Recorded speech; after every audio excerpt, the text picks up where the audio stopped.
မင်္ဂလာပါခင်ဗျာကျွန်တော်ကတော့ဒ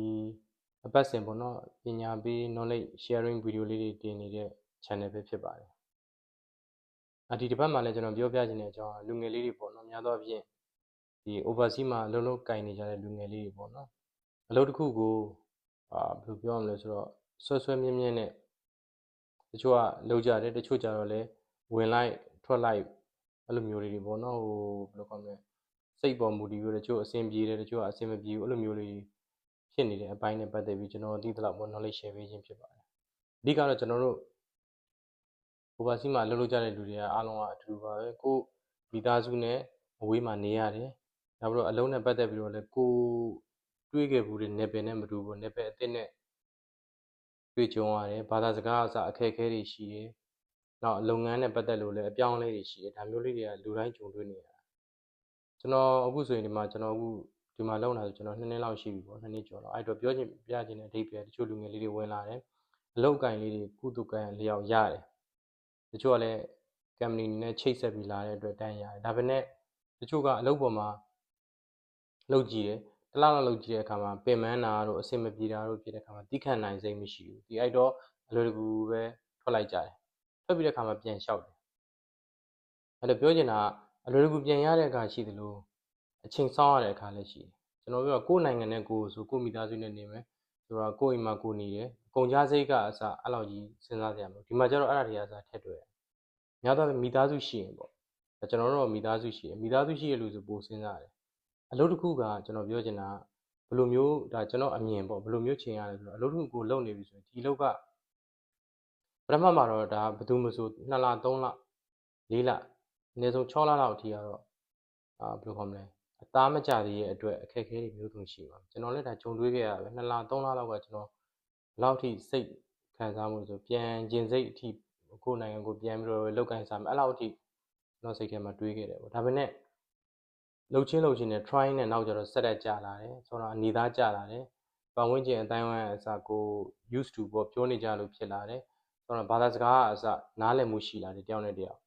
အခက်အခဲရင်းမရှိတော့ဘူးဆိုတော့အလုံးကိုင်းနဲ့ပတ်သက်တဲ့အခက်အခဲလေးထုံနေတူသွားပြီရောက်3ကလောက်ထပ်ပြီးတော့ဒီ5-6လကြာတဲ့ချိန်မှာအသားကျရဆိုတော့အဆင်ပြေသွားတယ်အဲ့တော့ပြောချင်တာတော့ရွေးချယ်စရာနီလန်ကိုမှပေါ်လာခဲ့ပြီဆိုရင်ဒီတက်ကောင်းတယ်လာစားများတယ်အစရရတာတယ်ဆိုတော့လေကျွန်တော်တို့စပြီးတော့ကျွန်တော်တို့စူးစမ်းခဲ့ရတဲ့ဒီ5-6လမှာအသားကြောင်လုပ်ခဲ့ရတဲ့အပိုင်းကိုပြန်ပြီးတော့စဉ်းစားသင့်တယ်လို့ထင်ပါတယ်ဘယ်နေရာကိုပဲရောက် overseas ရောက်ပြီဆိုရင်နောက်တနေရာထပ်ပြောင်းပြီဆိုနောက်တနေရာအတွေ့အကြုံထပ်တွေ့ရမယ်ထပ်ပြီးတော့ try ရမယ်ဒါမျိုးလေးတွေရှိအဲ့တော့ကျွန်တော်ပြောချင်တာကတော့ကိုလုံနေတဲ့အလုံးနဲ့ပတ်သက်ပြီးတော့ဒီမှာအဆင်ပြေတယ်ဆိုရင်အဆင်ပြေတဲ့နေရာမှာဆက်ပြီးတော့နေမယ်နေပြီးတဲ့အခါမှာကျွန်တော်ပြောချင်တာအလုပ်ကိုအရင်ကိုနဲ့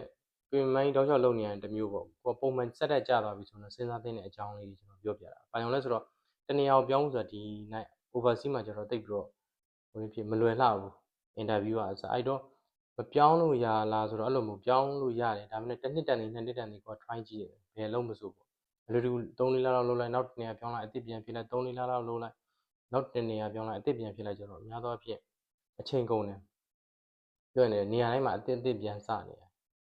လူမျိုးလေးရှိတယ်ဒါကျွန်တော်ကိုယ်တွေပေါ့နော်ဘယ်နေရာမှာဆိုအခက်အခဲဆိုတော့ရှိမှာပဲပထမတွေးတဲ့အခက်အခဲကိုရင်ဆိုင်မယ်တဖြည်းဖြည်းနဲ့အသားကျအောင် try မယ်လုပ်ချင်းနဲ့အဲ့ဒီမှာအဲ့ဒီကိုလုံနေတဲ့အကောင်းဆုံးကကိုလုံနေတဲ့အလုပ်ပေါ်မှာမူတည်ပြီးတော့တက်လန်းရှာမယ်လူငယ်တွေဆိုများသောအားဖြင့် promotion တို့ဘာလို့တစ်ဆင့်ဘလို့အခွင့်အရေးတွေဘလို့ရမယ်ဒါပါတော့ကိုအားတဲ့အချိန်မှာ cross training သွားမယ်ဒါမျိုးလေ့လာမယ်ဒီလိုမျိုးတွေပို့ရှာတော့အသင့်တော်ဆုံးလို့ဒါကျွန်တော်ယူဆပါတယ်။ဘာလို့လဲဆိုတော့တခြားနေရာကိုပြောင်းမယ်ဆိုလဲကျွန်တော်တို့ဒီမှာဘယ်လိုပြောမလဲဒီဂျားကာလာကထားပါတော့2လကြာမယ်3လကြာမယ် interview ကိစ္စကိုကချိတ်မိပြီးတော့တန်းပြောင်းတာလည်းရှိတယ်ချို့ကဒီတိုင်းစိတ်လိုလျောက်စိတ်လျောက်ရထွက်ချက်ချင်းစိတ်ဆိုးပြီးတော့လူအထက်လူကြီးနဲ့တော့ကောင်းအချင်းချင်းတော့ကောင်းပြဿနာတစုံတရာဖြစ်ပြီးတိမခံနိုင်တဲ့အဆုံးမှာအဲ့လိုပြောင်းနေလို့ရှိဒီမှာလုံးလို့ရတာများတော့ဖြစ်တိခံစိတ်လည်းရှိရတယ်ကိုယ်နိုင်ငံမဟုတ်တဲ့အတွက်တိခံစိတ်ရှိရတယ်စူးစမ်းပြီးတော့လုပ်ရတယ်ကျွန်တော်တို့များတော့ကျွန်တော်တို့လူမျိုးတွေကတော့စူးစမ်းပြီးတော့လုပ်တဲ့နေရာမှာတော့ဒီရှင်လို့မရဘူးပေါ့နော်အပင်ပန်းခံနိုင်တယ်ဒါမှမဟုတ်တော့လည်းနေရာတိုင်းမှာတော့မဟုတ်ဘူးပေါ့ဗျာကိုယ့်ဘောအရင်ကြောလာတဲ့ထင်ရင်တော့ကိုကပြောပြဘာကြောင့်လဲဘလို့အခြေအနေလဲနားလည်အောင်ပေါ့ဒီလိုလုပ်ချင်းတဲ့တဖြည်းဖြည်းနားလည်မှုရယူသွားဘူးတော့လိုပါတယ် အခုကျွန်တော်တွေ့နေတချို့လူငယ်တွေကဝင်နေ2လ3လကြာတယ်စပြီးတော့အချင်းချင်းမပြေလည်ဘူးဒါပြီးတော့အလုပ်ထဲမှာပဲအဆင်မပြေဘူးတခြားဒီနိုင်ငံသားတွေအဆင်မပြေဘူးကိုယ်ကြောတယ်လို့ထင်တယ်အဲ့လိုမျိုးလေးတွေပေါ့ကိုကထွက်ပလိုက်မယ်ဒါပြီးတော့မိသားစုနဲ့ကိုလုံနေတဲ့အတွက်ဆိုရင်တော့တမျိုးများသောအားဖြင့်တော့မိသားစုနဲ့ပါပဲလာကြလူငယ်တွေဆိုတာမိဘအတွက်ဒါကိုလုံကျွေးနေတာပေါ့နော်လောက်ကင်ပြီးတော့အဆင်ပြေအောင်လုပ်တာမိသားစုနဲ့ဆိုတော့ကိုယ့်မိသားစုအတွက်ပေါ့ဒါမျိုးတွေကိုကပြန်ပြီးငဲ့ကွက်တဲ့အနေနဲ့ကိုယ့်နိုင်ငံလည်းမဟုတ်တဲ့အတွက်တတ်နိုင်မြပြောချင်တာတတ်နိုင်မြကြုံလာတဲ့အခက်အခဲကိုရအောင်ဖြေရှင်းမယ်ဒီလိုမျိုးလေးတွေပေါ့အလုပ်တစ်ခုမှာအနည်းဆုံးတစ်နှစ်နှစ်နှစ်ပေါ့ဒါမျိုးလေးတွေ try ကြည့်ခြင်းအပြင်ကျွန်တော်ပြောချင်တာတက်လန်းလည်းရှိမယ်ပေါ့နော်အတွေ့အကြုံလည်းရမယ်ပိုပြောင်းလိုက်ဒီပြောင်းလိုက်လုပ်နေအများတန်းလည်းအသစ်ဖြစ်နေမှာပဲအသစ်ဖြစ်တဲ့အပြင်မှာကျွန်တော်ပြောပေါ့အတွေ့အကြုံ experience လည်းတနေရာမှာ9လ6လ9လ6လနဲ့ကြတော့အဆင်မပြေဘူးဒါမျိုးလေးရှိရပေါ့ဒါကျွန်တော်အတွေ့အကြုံရနောက်ပြီးတော့များသောအားဖြင့်လူငယ်တွေကျွန်တော်တို့online social media သုံးကြတယ်ဒါပေမဲ့ဒါကြုံလို့ပြောတာပဲတချို့တွေကသုံးပြုတ်နိုင်တယ်တချို့ကိုပညာရတဲ့ဟာမျိုးလေးကိုလိုလားတဲ့ဟာမျိုးဒါမျိုးလေးတွေသုံးတာအကောင်းဆုံးပေါ့နော် social media များသောအားဖြင့်ဒီ Facebook တွေကြည့်မယ် YouTube တွေကြည့်မယ် TikTok တွေကြည့်မယ်ဒီလိုပဲကြည့်အောင်လဲဆိုတော့အချိန်ကုန်တယ်ကျွန်တော်ပြောတော့နော်ကို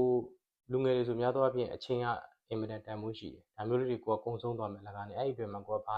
လေ့လာလို့ရမလဲကိုအားတဲ့အချိန်မှာအားလက်ချိန်ရှိခင်ဘယ်လိုမျိုးလမ်းလုပ်လို့ရမလဲကိုနောက်တစ်ဆင့်တက်ဖို့အတွက်ဘယ်လိုကြိုးစားမလဲကိုယ့်ရဲ့ career အတွက်ဘယ်လိုချိန်မလဲဒါမျိုးလေးတွေကြိုးစားတော့အကောင်းဆုံးလို့ကျွန်တော်ကထင်မြင်ယူဆပါဆိုတော့အလုံးနဲ့ပတ်သက်လို့ overseas အလုပ်အကင်ပြီးရဖို့မလွယ်သလိုရောက်ပြီးရင်လည်းအလွယ်တကူပြန်ပြီးတော့ဆိုတော့ပြောလို့ထွက်ပြီးတော့နောက်တစ်ခုရှာဖို့ဆိုတာမလွယ်လှပါဘူးအဲ့အတွက်အလုပ်လုပ်တဲ့အခါမှာလည်းတတ်နိုင်မြတ်တဲကြီးခံမှာစိတ်ရှည်ပါဘာလို့လဲဒီ overseas မှာလုပ်ရတဲ့လူကကျွန်တော်တို့နိုင်ငံကိုယ့်နိုင်ငံကိုလုပ်နေတာမဟုတ်ဘူးလေအဲ့အတွက်အလုပ်ကတစ်ခုပြောင်းဖို့ကူးဖို့ဆိုတာတေချာလေးစဉ်းစားချင့်ချိန်ပြီးမှလုပ်ဖို့အတွက်ကျွန်တော်ဒီနေ့အကြံပေးခြင်းဖြစ်ပါတယ်ဘာလို့လဲလူငယ်တွေများသောအားဖြင့်တနေရာမှာ3-4လလောက်လုပ်လိုက်နောက်တနေရာမှာ3-4လအများတန်းအသစ်ပဲဖြစ်နေတယ်နောက်ပြီးတော့လည်းဘယ်လိုပြောမလဲဆိုတော့လုပ်ငန်း experience ကြတော့လည်း